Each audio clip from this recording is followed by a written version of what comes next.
Salut à toutes et à tous.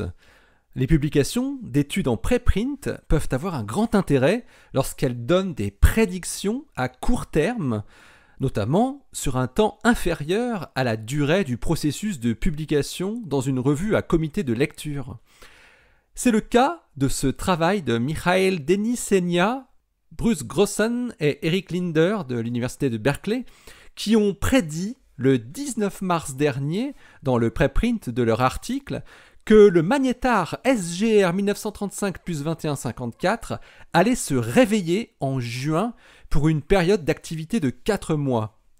Le magnétar est effectivement redevenu actif le 24 juin avec une nouvelle bouffée de rayons X et gamma suivie par d'autres. Et le papier de Denisenia et ses collaborateurs, qui s'intitule Distinguishing Time Clustering of Astrophysical Bursts, est paru dans Physical Review D le 6 juillet.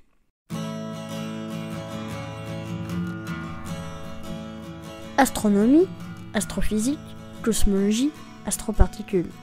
Ça se passe là-haut, par Eric Simon. Les magnétars sont des étoiles à neutrons dotées de champs magnétiques parmi les plus puissants connus, capables d'émettre de brefs sursauts d'ondes radio, mais aussi de rayons X et de rayons gamma de basse énergie. En étudiant en détail la distribution temporelle des sursauts de rayons X de SGR 1935 plus 2154, magnétar qui s'est rendu célèbre pour avoir montré l'année dernière la production d'un sursaut de type FRB dans notre galaxie pour la première fois, Denisenia, Grossen et Linder ont découvert que ces sursauts n'étaient pas complètement aléatoires dans le temps. Ils sont aléatoires, mais uniquement durant certaines périodes de temps qui sont elles-mêmes espacées de durée bien définie. Ces fenêtres ont une durée de 4 mois et sont espacées par une période inactive qui dure 3 mois. Les chercheurs nomment ce phénomène un comportement fenêtré périodique, PWB pour Periodic Windowed Behavior.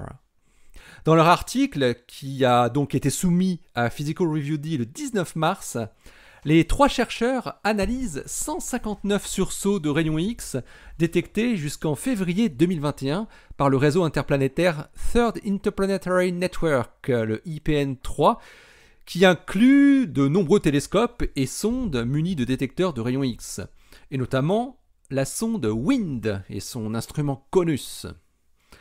Dans ces données, dans lesquelles on peut distinguer à l'œil la présence de périodes actives et inactives, il est pourtant très difficile de quantifier une périodicité ou un taux de clustering.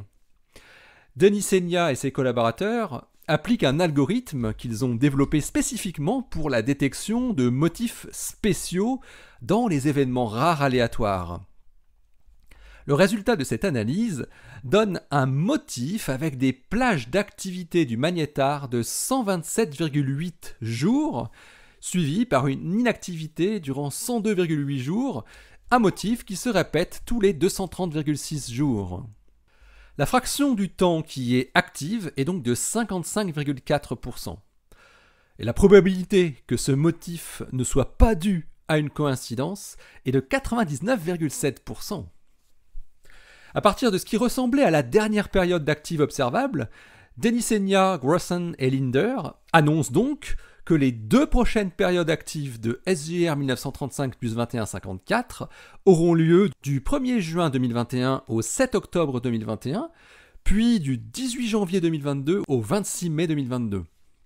Alors on imagine l'angoisse qui a dû étreindre les 3 physiciens entre le 19 mars et début juin, espérant plus que tout qu'aucune éruption de rayons X n'apparaisse en provenance du magnétar, car elle falsifierait immédiatement leur modèle, avant même que leur article ne soit publié dans Physical Review. Puis ils ont sans doute dû attendre fébrilement, après le 1er juin, non seulement le retour des referees sur leur article, mais aussi l'apparition d'un nouveau sursaut. Alors l'article a finalement été accepté pour publication le 11 juin Et c'est le 24 juin, soit 3 semaines après le début de la fenêtre d'activité prédite, que le premier nouveau sursaut de SGR 1935 plus 2154 a été observé, après l'interruption de 3 mois prévue, confirmant brillamment la prédiction des chercheurs. L'article a finalement été publié le 6 juillet par Physical Review D, et depuis, le premier sursaut X a été suivi de près d'une douzaine d'autres, dont un d'ailleurs le jour de la publication de l'article. L'absence de sursaut pendant plusieurs mois a donc été ici une source d'informations précieuse dans cette recherche. Les chercheurs pensent maintenant que le comportement périodique fenêtré pourrait caractériser les émissions d'autres objets astronomiques. L'année dernière, des chercheurs avaient suggéré que les émissions de sursauts radio rapides, des FRB, répétitives, pouvaient elles aussi être regroupées selon un modèle périodique fenêtré. On en avait parlé sur Ça se passe là-haut en mai et juin 2020. Mais les données étaient très intermittentes et les outils statistiques et informatiques permettant d'établir fermement une telle affirmation n'étaient pas encore bien développés.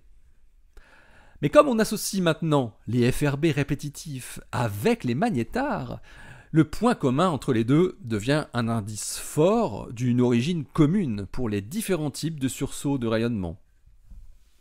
Alors il existe plusieurs hypothèses qui pourraient expliquer une activité périodique par fenêtre. Comme on pense que les sursauts de rayons X et gamma des magnétars sont dus à des tremblements de la surface de l'étoile à neutrons induits par l'interaction du champ magnétique extrême avec la croûte, si la rotation est accompagnée d'une précession, c'est-à-dire une oscillation dans la rotation, la source d'émission pourrait ne pointer vers la Terre que dans une certaine fenêtre temporelle, périodique. Une autre hypothèse, très différente, fait intervenir l'existence d'un nuage dense en rotation autour du magnétar, mais qui aurait une sorte de trou laissant passer les émissions durant une fenêtre temporelle bien définie. En tout cas, cette belle découverte permet d'avancer dans la compréhension des magnétars et aussi de leur lien avec les sursauts rapides d'ondes radio. Le suivi de près du magnétar SGR 1935 plus 2154 va maintenant être crucial puisqu'il est devenu un véritable laboratoire astrophysique. L'article de Mikhail Denisenia, Bruce Grossan et Eric Linder est paru dans Physical Review D, le numéro 104, daté du 6 juillet 2021. Allez, d'ici la prochaine, portez-vous bien, restez bien les yeux vers le ciel et restez bien les pieds sur terre. Nous, on se retrouve après notre pause estivale, donc aux alentours du 15 août. Et d'ici là, n'oubliez pas les Perséides dans la nuit du 12 au 13 août. C'est là où vous verrez le maximum d'étoiles filantes. Et on se retrouve frais et dispo, donc après le 15 août. Salut!